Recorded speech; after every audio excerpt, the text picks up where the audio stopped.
En el día de hoy, de parte de CEPEM SONACE y ACUEM ULA Valera, queremos que aprendas un poco sobre otitis. En primer lugar, conoceremos las partes del oído. Oído externo, constituido por el pabellón auricular y el conducto auditivo externo. Oído medio, integrado por la membrana timpánica, la caja de huesecillos, las celdas mastoideas y la trompa de Eustaquio. Oído interno, constituido por un laberinto óseo y un laberinto membranoso. La otitis es la infección que ocurre en los espacios del aparato auditivo, que independientemente de cuál sea la patogenia, mayormente se tratará de un proceso agudo. Esta inflamación es una de las razones más frecuentes por la que los padres llevan a sus hijos al centro de atención de salud. Se clasifica de la siguiente forma. Otitis externa aguda, conocida como otitis del nadador. Se trata de una infección en el canal auditivo externo que ocurre por lo general a causa de la humedad de dicho conducto, por lo que en la mayoría de los casos esta infección puede ocurrir en verano. También puede ser provocada por cualquier maniobra que cause lesión en la piel del canal auditivo externo, como un eczema, el rascar o limpiar el canal auditivo de forma ruda, permitiendo el ingreso de bacterias y virus. Otitis externa maligna. Se trata de la forma más grave de la otitis externa, que cursa con dolor intenso, secreción purulenta e inflamación del conducto auditivo externo. Otitis media, dentro de la cual se encuentran dos tipos principales. Otitis media aguda es una infección bacteriana o viral del oído medio, es decir, del espacio lleno de aire detrás del tímpano, que por lo general la acompaña una infección de las vías respiratorias superiores.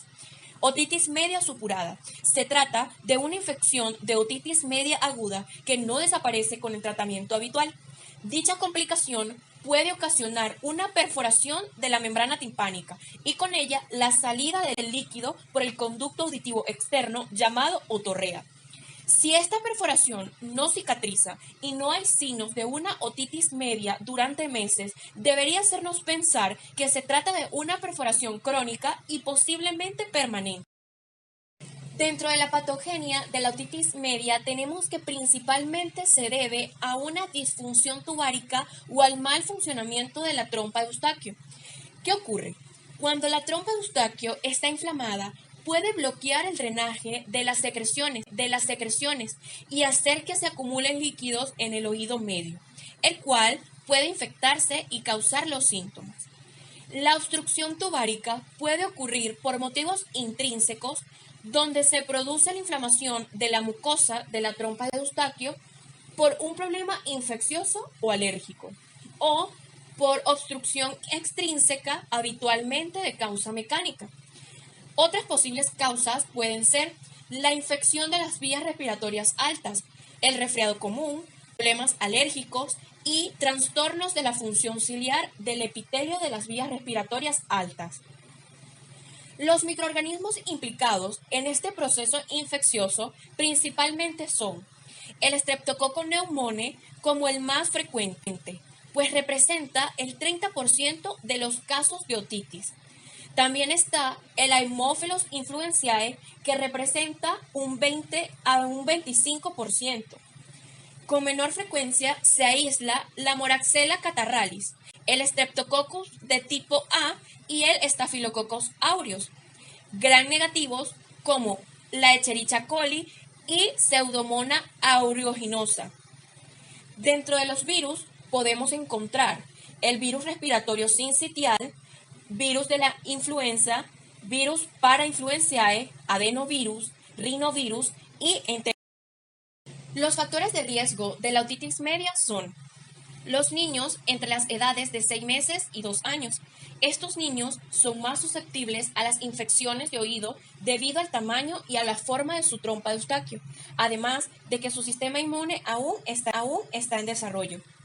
También los niños cuidados en grupos tienen más probabilidades de contraer resfriado común e infecciones de oído que los niños que permanecen en casa. Estos niños están expuestos a más infecciones. Los lactantes que beben del biberón, específicamente cuando lo hacen acostados, tienden a tener más infecciones de oído que los bebés que son amamantados. Las infecciones de oído son más comunes durante otoño e invierno, es decir, en climas fríos. Las personas que desarrollan alergias estacionales pueden tener un mayor riesgo de padecer infecciones de oído. Las personas expuestas al humo de tabaco o a altos niveles de contaminación del aire pueden aumentar el riesgo de padecer infecciones de oído. Niños que poseen hendidura del paladar, donde las diferencias en las estructuras óseas y los músculos en estos niños pueden dificultar el drenaje de las trompas de Eustaquio. Dentro de los signos y síntomas de la otitis media, podemos encontrar que en niños se presentan los siguientes: dolor de oído, especialmente al dormir, trastornos del sueño, llanto más de lo normal, inquietud, dificultad para oír o responder a los sonidos, pérdida del equilibrio, fiebre de 38 grados centígrados o más, secreción de líquido del oído, dolor de cabeza y pérdida de apetito. Para los adultos, los síntomas son iguales o parecidos a los de los niños. Tenemos que pueden ocurrir complicaciones a partir de la otitis media, donde en la mayoría de los casos no son a largo plazo, pero si las infecciones de oído son reincidentes, sí puede llevar a complicaciones graves, como por ejemplo deterioro de la audición. La pérdida de la audición leve, que aparece y desaparece, es bastante común con una infección de oído, pero generalmente mejora una vez que la infección desaparece. Si hay algún daño permanente en el tímpano u otras estructuras del oído medio, puede haber pérdida permanente de la audición. Propagación de la infección. Las infecciones no tratadas o que no responden bien al tratamiento pueden propagarse a los tejidos cercanos. Esta infección de las celdillas mastoideas se conoce como mastoiditis, que en raras ocasiones se propaga a otros tejidos del cráneo, e incluso el cerebro o las membranas que los rodean, provocando meningitis. Por último, desgarro del tímpano.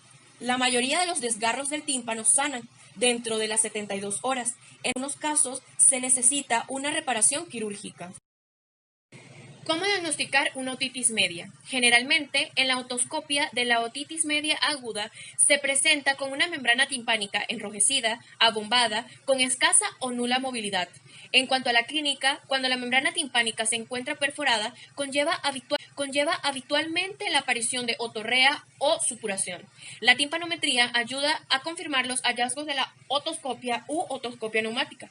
En ocasiones se realizará ante una otitis media aguda una miringotomía o timpanocentesis, que trata de una incisión de la membrana timpánica, confirmar el diagnóstico y obtener material para el cultivo.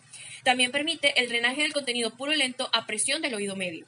Una audiometría puede ser útil para confirmar y establecer el nivel de pérdida auditiva que conlleva, sobre todo, la otitis media crónica con efusión. Tratamiento. Principalmente se debe utilizar analgésicos y antibióticos durante 10 o 14 días, teniendo como referencia los gérmenes que habitualmente son los responsables. La sintomatología deberá mejorar significativamente en 48 horas. En adultos se considera el uso de antibióticos asociados a descongestionantes nasales como vasoconstrictores. Por último, la miringotomía puede utilizarse en caso de abombamiento de la membrana timpánica. Para finalizar, planteamos la siguiente pregunta: ¿cuándo debes consultar con un médico? Cuando los síntomas duran más de un día, si los síntomas están presentes en un niño menor de 6 meses, si el dolor del oído es intenso, cuando el niño pequeño no puede dormir o está irritable después de un resfriado u otra infección de las vías respiratorias superiores, o cuando observas una secreción de líquido, pus o líquido sanguinolento proveniente del oído. Recuerda, los signos y síntomas de una infección de oído pueden indicar una serie infinita de afecciones. Es importante obtener un diagnóstico preciso y oportuno, así como el tratamiento adecuado. Muchas gracias.